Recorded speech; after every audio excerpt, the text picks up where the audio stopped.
জেলায় লেট লতিফের ভিড়। লেট লতিফের ভিড় কিরকম দেখুন, ধূপগুড়ির একটা ছবি দেখুন। প্রধান শিক্ষক এলেন না, যে টাইম সেই সময় এলেন না, আর অন্য একজন শিক্ষিকা তিনি লেট লতিফ, তিনি লেটে এলেন, কিন্তু যখন প্রশ্ন করা হলো তখন ব্যবহার দেখুন। বুক ডে আজকে তো পঠন পাঠন নেই, তো নির্দেশিকা তো রয়েছে 35-এর মধ্যে ঢোকা এবং 50-এ ঢুকলে সেটা লেট রিমার্ক হবে। লেট মার্ক দেয়া হয় কিনা আপনি ততক্ষণ দাঁড়িয়ে দেখুন তাহলে। না, আপনাদের তো নির্দেশিকা রয়েছে, লেট মার্কটা দেয়া হয়। নির্দেশিকা দেওয়া হয়েছে, আপনারা দেরি করে আসছেন। হ্যাঁ, সেটা দেরি হতে পারে আজকে। কোথায় বাড়ি আপনার? হ্যাঁ, বাড়ি কোথায় আপনার? বাড়ি যেখানেই থাকুক, ব্যক্তিগত কাজ থাকতে পারে। ঠিক আছে, তাহলে আপনারা তো যন্ত্র দিয়ে চলে না, মানুষ দিয়ে চলে না। অবশ্যই। হ্যাঁ, এই শিক্ষিকা কিন্তু দারুণ বলেছেন, লেটমার্ক দেওয়া হয় কিনা দেখুন, কারণ তাদের ওপরেই তো নির্ভর করছে। প্রধান শিক্ষক তো লেটমার্কটা দেবেন নাকি কে দেবেন? যদি আমি 10টা 35 লিখি, 10টা 30 লিখি, কার বাবার ক্ষমতা আছে, কার বাবার সাধ্য আছে যে লেটমার্ক দেখাবে? রকি, নিশ্চয়ই তাদের হাতেই তো আছে বিষয়টা, তাহলে আর লেটমার্ক না দেখানোর কি আছে? অয়ন, তুমি যেমনটা বললে তাদের হাতেই সবকিছুটা, এমনটাই কিন্তু তাদের চিন্তা ভাবনা। আমি আজ সকালবেলায় কিন্তু পৌঁছে গিয়েছিলাম ধূপগুড়ি হাই স্কুলে, এবং মধ্যশিক্ষা পর্ষদের যে নির্দেশিকা জারি করা হয়েছে 10টা 35 নাগাদ ঢোকার কথা এবং 10টা 50 হলে কিন্তু সেখানে সেই সময়কে বেঁধে দেওয়া হয়েছে। নির্দেশিকা আমাদের তা পেরিয়েই তারা স্কুলে ঢুকলেন। এমনকি 10টা 45 নাগাদ দেখা গেল যে হেডমাস্টারের চেয়ারও কিন্তু ফাঁকা। আমি যখন হেডমাস্টার রুমের ভেতরে ছিলাম সেই সময় কিন্তু বেশ কয়েকটি টিচার সেই সময় সই করতে আসে খাতায়। সেই সময় এক শিক্ষিকা এসে ঢুকেন প্রায় 11টা নাগাদ। তাকে জিজ্ঞেস করা হয় যে আপনি এত দেরি করে আসলেন কেন? তার নাম অরুন্ধতী চ্যাটার্জি এবং এই ধূপগুড়ি ব্লকের টাউন ব্লক তৃণমূল কংগ্রেসের ব্লক সভাপতির স্ত্রী তিনি। তার কথাতেই, তার সুরেই যেন হুমকির একটা সুর দেখা গেল, যে ডোন্ট কেয়ার ভাব। একজন শিক্ষিকা, তিনি নাকি ছাত্রছাত্রী পড়ান, তিনি সময় আসছেন না।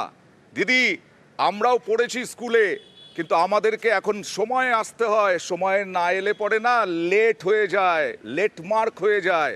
আপনারা কি সুন্দর আছেন না, ছুটির পর ছুটি পাচ্ছেন, আসছেন না স্কুলে, আর যখন আসছেন তখন লেট করে আসছেন।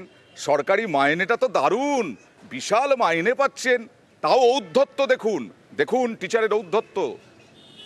বুক ডে আজকে তো পঠন পাঠন নেই, তো নির্দেশিকা তো রয়েছে 35-এর মধ্যে ঢোকা এবং 50-এ ঢুকলে সেটা লেট রিমার্ক হবে। লেট মার্ক দেয়া হয় কিনা আপনি ততক্ষণ দাঁড়িয়ে দেখুন তাহলে। না, আপনাদের তো নির্দেশিকা রয়েছে, লেট মার্কটা দেয়া হয়। নির্দেশিকা দেওয়া হয়েছে, আপনারা দেরি করে আসছেন। হ্যাঁ, সেটা দেরি হতে পারে আজকে। কোথায় বাড়ি আপনার? হ্যাঁ, বাড়ি কোথায় আপনার? বাড়ি যেখানেই থাকুক, ব্যক্তিগত কাজ থাকতে পারে। ঠিক আছে, তাহলে আপনারা তো যন্ত্র দিয়ে চলে না, মানুষ দিয়ে চলে না। অবশ্যই। হ্যাঁ, রকি, আলটিমেটলি কি এই টিচারের লেটমার্ক হলো জানা যাচ্ছে? অয়ন, আমরা কিন্তু এই ঘটনার পর প্রধান শিক্ষকের সঙ্গেও কথা বলি এবং তাকে গোটা ঘটনা জানাই যে তিনি এ ধরনের মন্তব্য করেছেন এবং আমাদেরকে সংবাদ মাধ্যমকে দেখে যেতে বলেছে যে লেটমার্ক দেওয়া হয় কিনা। এই ক্ষেত্রে তোমাকে একটা কথা বলে রাখতে চাইবো, ধূপগুড়ি টাউন ব্লক সভাপতি যে তৃণমূলে রয়েছেন তার স্ত্রী, আর সেই যে পদের একটা অহংকার বোধ, অহংবোধ, সেটাই যেন তার শব্দের মধ্যে দিয়ে ভেসে উঠলো সেই শিক্ষিকার। ভারী অহংবোধ, কি দারুণ, কত মাইনে, কত ছুটি, হ্যাঁ, পড়াতে হয় না সেরকম ভাবে, তাও কত অহংবোধ। এরা নাকি আবার পড়ুয়াদের পড়াবে, এরা মানুষ তৈরি করবে। প্রধান শিক্ষক যিনি লেটে এলেন, হেড টিচার, তিনি কি বলছেন দেখুন। যারা চাকরি করছি তারা সকলেই সরকারের নির্দেশিকা মেনেই চলছে। হয়তো দু একজন কোনো কারণে কোনোদিন লেট হচ্ছে, এবং লেট হলে তার কিছু হয়ে থাকে, নিশ্চয়ই তার যদি ভুল হয়ে থাকে তিনি নিশ্চয়ই দুঃখ প্রকাশ করবেন। প্রধান শিক্ষক হিসাবে আমাকে অনেকগুলো জিনিস দেখতে হয়, যেমন ব্যাংকে আজকে ছাত্র ভর্তি আছে, আমি ঢুকেছিলাম আগে, আমি বাইরে বেরিয়ে গিয়ে তারপরে 10টা 45 আমি 10:30টায় ঢুকে গেছি। আর এইরকম ভাবেই লেটে আসছেন টিচাররা। আর মধ্যশিক্ষা পর্ষদ, তার সভাপতি রামানুজ বন্দ্যোপাধ্যায় বলছেন খুব দুঃখজনক ঘটনা, কিন্তু আমরা চাইব রামানুজবাবু কড়া হাতে এটা দমন করুন, কড়া হাতে ব্যবস্থা নিন।